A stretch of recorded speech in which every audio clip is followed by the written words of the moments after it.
السلام عليكم ورحمة الله وبركاته. الحمد لله رب العالمين والصلاة والسلام على أشرف المرسلين وعلى آله وصحبه أجمعين أما بعد.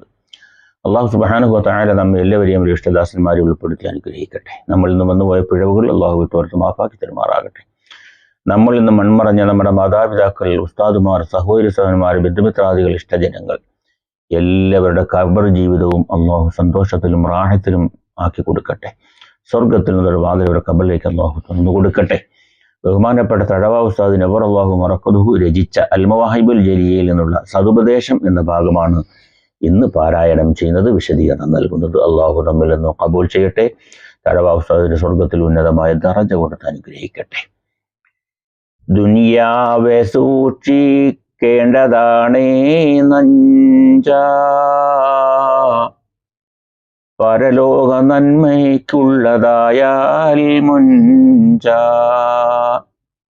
ദുനിയാവിനെ സൂക്ഷിക്കണം, അത് വിഷമാണ്. നഞ്ചെന്ന് പറഞ്ഞ വിഷമാണ്. ദുനിയാവിനെ സൂക്ഷിച്ചുകൊണ്ട് ജീവിച്ചില്ലെങ്കിൽ അത് ബുദ്ധിമുട്ടാകും.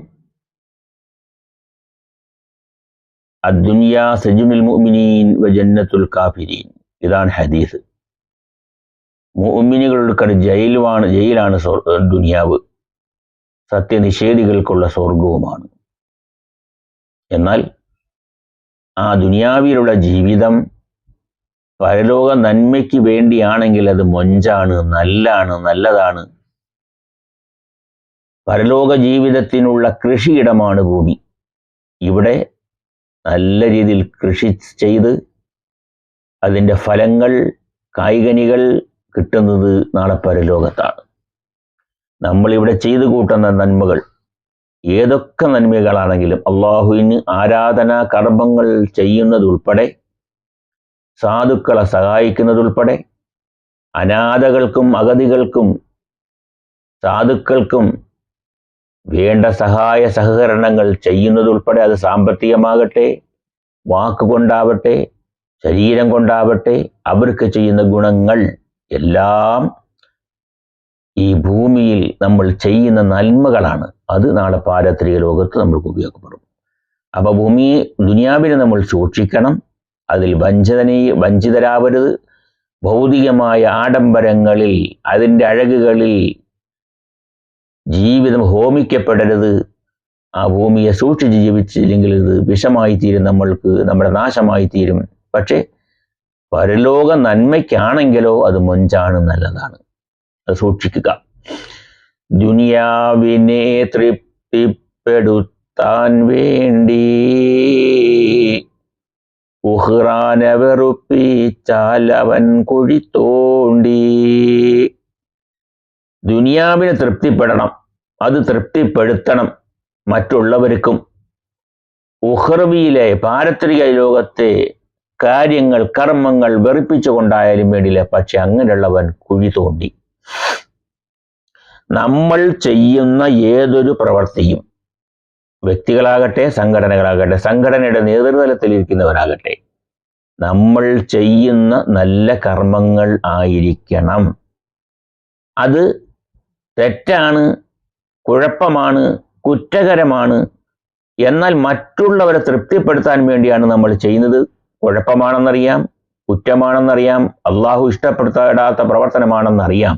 പക്ഷേ മറ്റുള്ളവർക്ക് തൃപ്തിപ്പെടുത്താൻ വേണ്ടിയാണ് ചെയ്യുന്നതെങ്കിൽ ഉഹ്റാനെ വെറുപ്പിച്ചാലവൻ കുഴി തോണ്ടി. എത്ര വലിയവരാണെങ്കിലും ശരി, എത്ര ഉന്നതരാണെങ്കിലും ശരി, ഭൗതികമായ ജനങ്ങൾക്കുള്ള ആശ്വാസത്തിന് വേണ്ടി, സന്തോഷത്തിന് വേണ്ടി അത് തെറ്റാണെങ്കിൽ പോലും ചെയ്തു കൂട്ടുന്നതെങ്കിൽ ആഖിറത്തിന് വേണ്ടി അവൻ കുഴി തോണ്ടിയവാണെന്നാണ്. ശ്രദ്ധിക്കുക.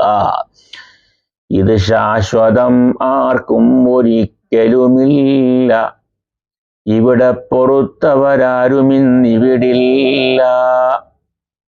ഈ ഭൂമി ആർക്കെങ്കിലും ശാശ്വതമാണോ? അല്ല. ഇപ്പം നമ്മൾ ഈ ജീവിതകാലത്ത് നമ്മൾക്ക് ഓരോരുത്തർക്കും ഓരോ പ്രായങ്ങളുണ്ട്.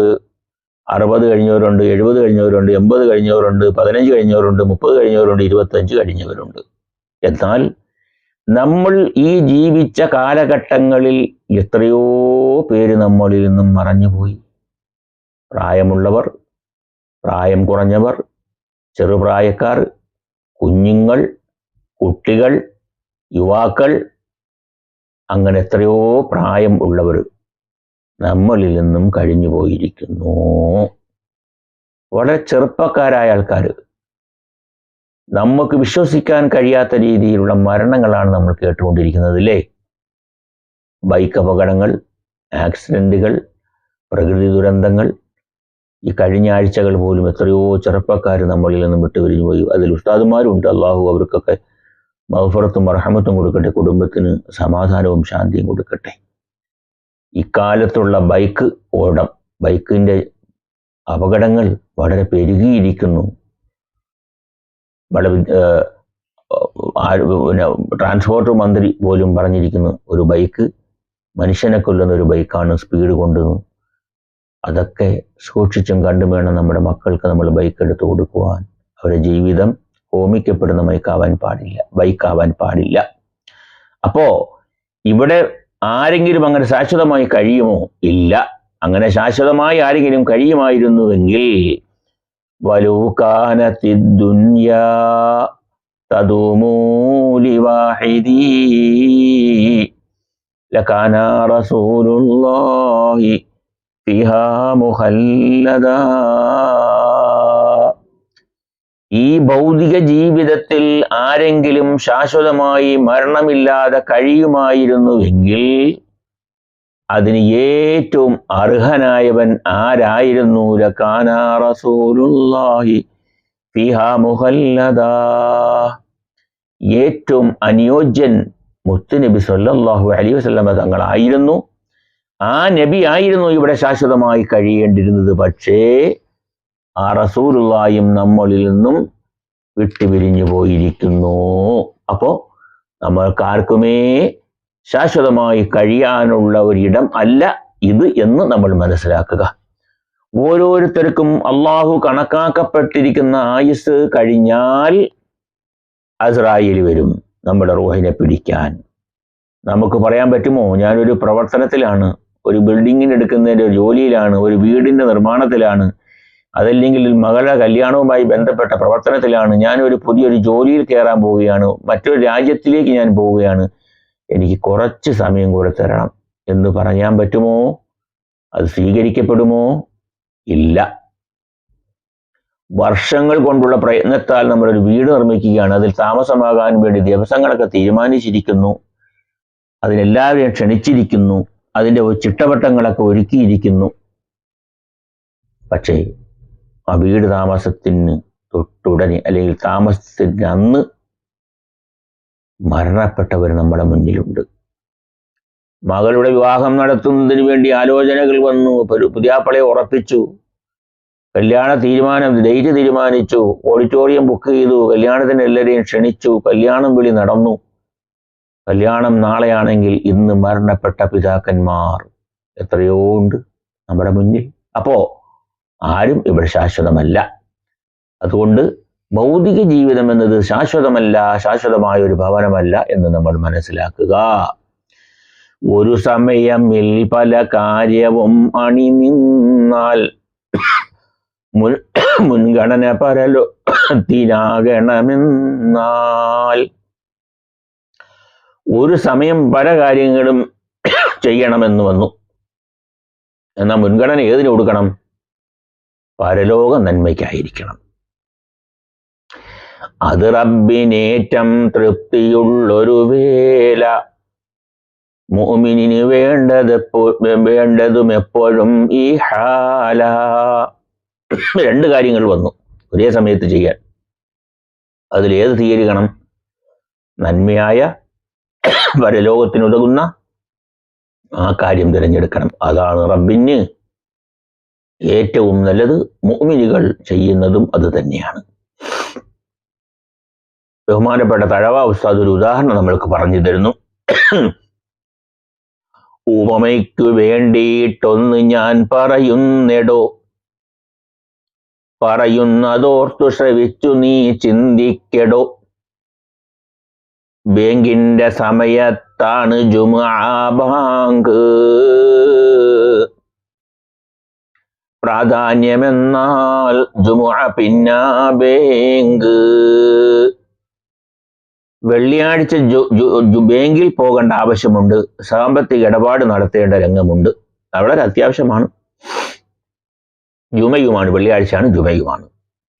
ജുമയുടെ ടൈമാണ് ബാങ്കിന്റെ പ്രവർത്തനം. എന്നാൽ എന്ത് വേണം?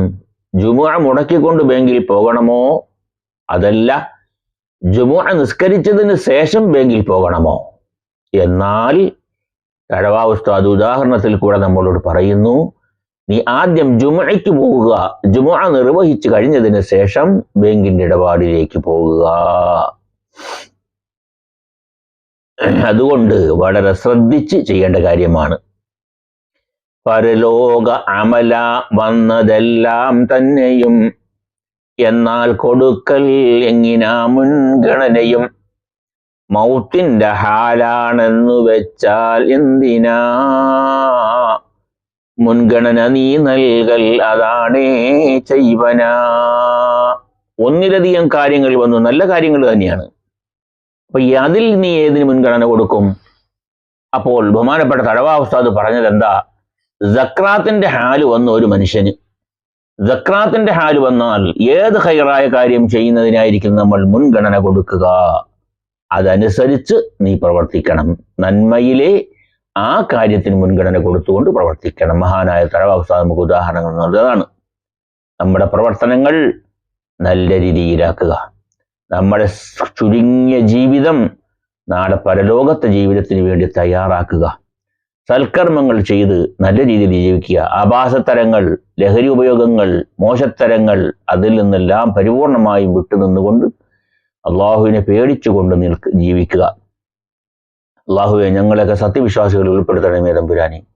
ഞങ്ങളിൽ നിന്നും മരണപ്പെട്ട ഞങ്ങളുടെ മാതാപിതാക്കൾ, ഗുരുവര്യന്മാർ, സഹോദരന്മാർ, ബന്ധുമിത്രാദികൾക്ക് എല്ലാവർക്കും നീ വിട്ടുപുറത്ത് മാഫാക്കി കൊടുക്കണേ തമ്പുരാനെ. സാധുക്കളായ ഞങ്ങൾക്ക് ആഫിയത്തുള്ള ദീർഘായുസ് നൽകണമേ തമ്പുരാനെ.